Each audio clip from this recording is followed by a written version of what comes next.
J'ai trompé ma femme avec mon ex, elle aussi est une femme mariée. Il y a une difficulté entre ma femme et moi en ce moment. Nous sommes mariés, ça fait 8 ans. Pendant tout ce temps, je suis resté en contact avec une de mes ex. On a continué à parler durant tout ce temps. Ça m'a vraiment affecté car je n'arrivais pas à m'en débarrasser. À la maison, j'étais toujours collé à mon téléphone. Même dans la douche, j'emmenais mon téléphone pour parler avec elle. Jusqu'à tout dernièrement, ma femme a découvert notre discussion dans mon téléphone. Elle n'a vraiment pas supporté. Elle a beaucoup pleuré à cause de ça. Moi, j'étais tellement désolé, je n'ai pas nié. J'ai fait mon mea culpa et je lui ai demandé pardon en lui promettant que ça ne va plus jamais se reproduire. Je l'ai vraiment supplié. Et on est passé à autre chose. Mais le problème, c'est que jusqu'à maintenant, quand elle me voit, souvent elle se met à pleurer. Parfois, on est assis et ses larmes coulent toutes seules. Moi-même, je suis dépassé, je ne sais plus comment faire pour lui faire oublier cette histoire. Donc, j'ai besoin que vous m'aidiez avec une stratégie. Ah, mon frère, ce n'est pas parce que tu as demandé pardon que tu as déjà commencé, hein? Le genre de femme que tu as, elle est trop émotive. Même si la situation est passée, à chaque fois elle y pense, c'est une émotion qui refait surface. Donc tu vas continuer à lui demander pardon, il n'y a pas de date. Ça peut aller jusqu'à 10 ans, tu as cherché ça. Je connais ce genre de femme. Si tu ne fais pas attention, même dans les moments d'intimité, elle va commencer à verser des larmes. Même quand elle vient te servir à manger, elle va pleurer. Donc c'est à toi de continuer de t'excuser. Tu lui fais des petits cadeaux, t'organises des petites sorties pour lui faire plaisir. Voilà mon gars, il faut remédier à ce que tu as commencé. Personne ne peut résoudre ce problème à part toi. Il faut jouer les romantiques.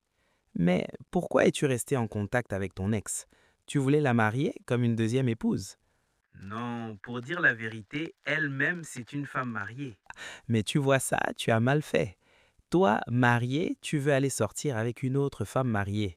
Comme c'était ton ex, il fallait la marier avant qu'elle se marie avec un autre homme. Mais monsieur, il faut respecter ta dignité et la dignité des autres. Si ta femme faisait ça avec un autre homme marié, comment tu allais te comporter? Si l'autre homme vient savoir que tu sors avec sa femme, est-ce qu'il n'y aura pas de divorce ou dans le pire des cas, quelqu'un va se faire du mal? Il faut qu'on se respecte. Oui, je sais que j'ai tort. Moi, j'ai demandé pardon, mais après une semaine, elle est toujours en larmes.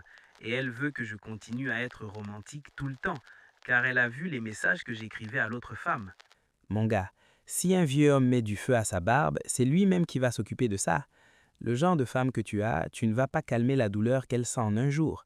Tu vas continuer à la supplier, à lui faire des cadeaux, à faire des sorties avec elle pour la faire oublier. Ce n'est pas en un jour, ce n'est pas en une semaine. Toi, tu vas continuer pendant 10 ans comme ça. Il ne faut pas arrêter de la supplier, hein? Il faut te mettre à sa place. Ce que ta femme est en train de faire, c'est jouer la carte des émotions. Elle est très émotionnelle. Sinon, si elle t'avait attaqué avec force en faisant des bagarres, dès le même jour, tu aurais fini le discours. Mais elle joue sa douceur, ses émotions. Comme moi je vois la situation, tu vas céder à elle, tu ne peux pas résister. Voilà l'une des armes les plus puissantes que les femmes possèdent, la douceur et les émotions de la femme.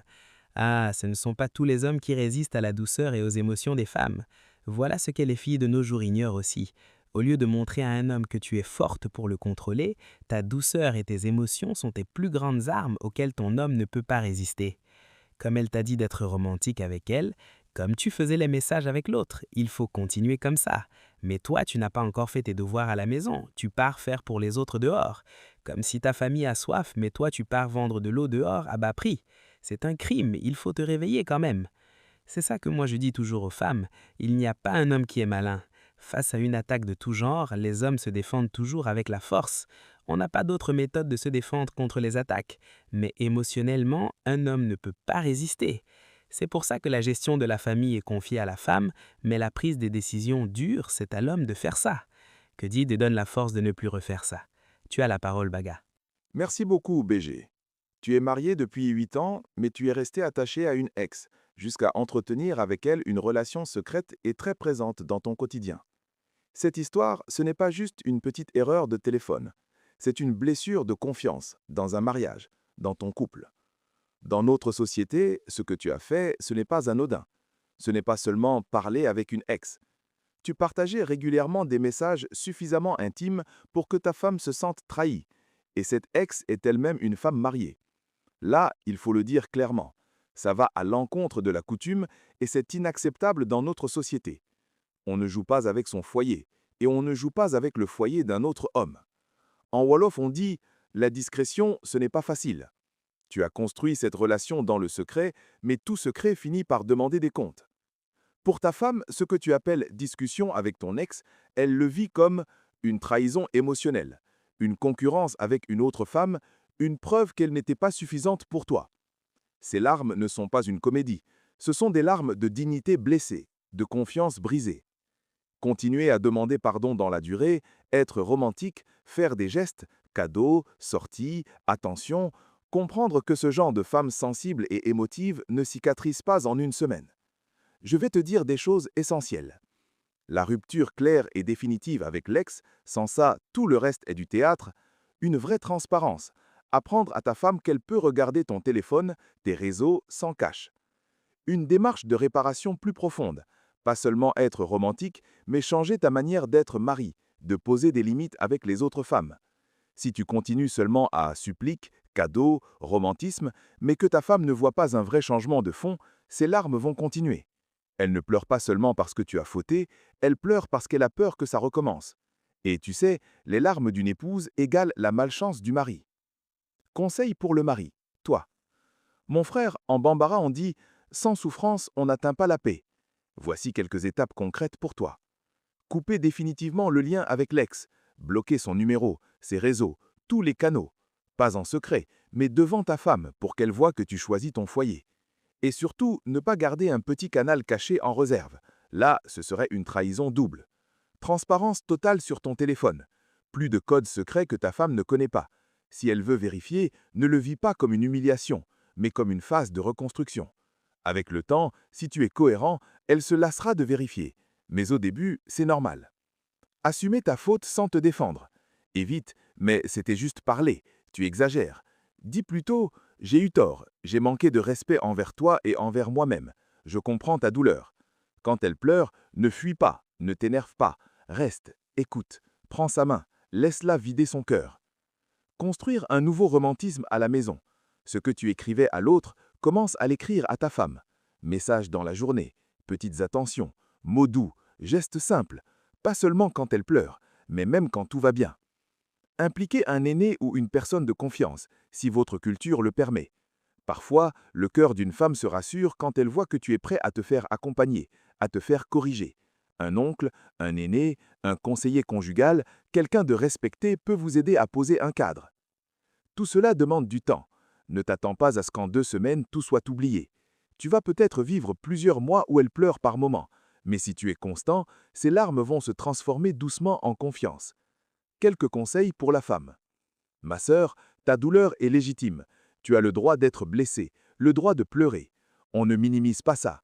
Mais il faut aussi faire attention à ne pas laisser cette blessure devenir ton identité. Quelques pistes pour toi. Exprimer avec des mots, pas seulement avec des larmes.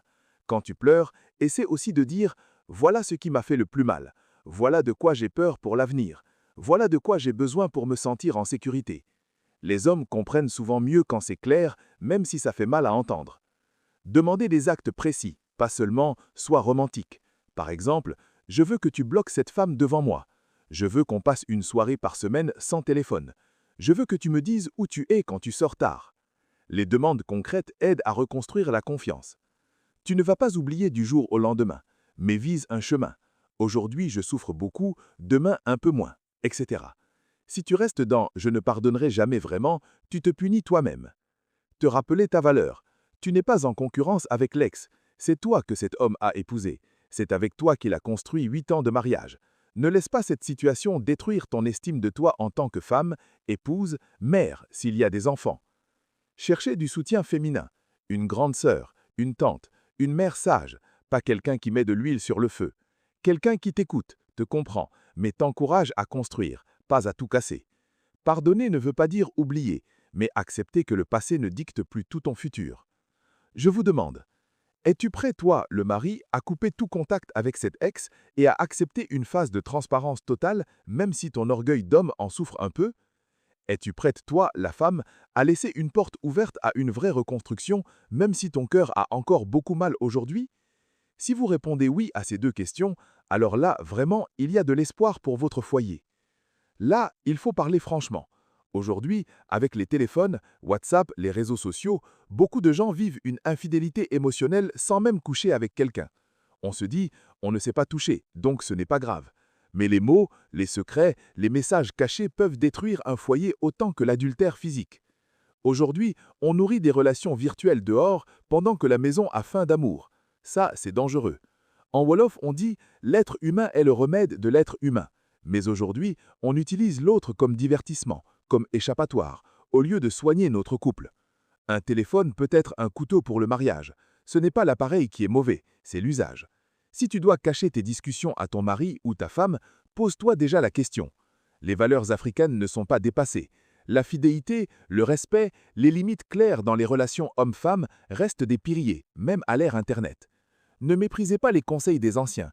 Ceux qui ont 30, 40, 50 ans de mariage ne sont pas démodés. Ils ont survécu à des tempêtes que les réseaux sociaux ne connaissent même pas encore. Vous voyez, le mariage n'est pas comme deux individus en compétition, mais comme une alliance soutenue par vos familles et vos valeurs. Souviens-toi, le baobab qui reste debout malgré le vent fort, c'est un couple qui se repent sincèrement et qui travaille ensemble. Il peut se relever d'une grosse faute.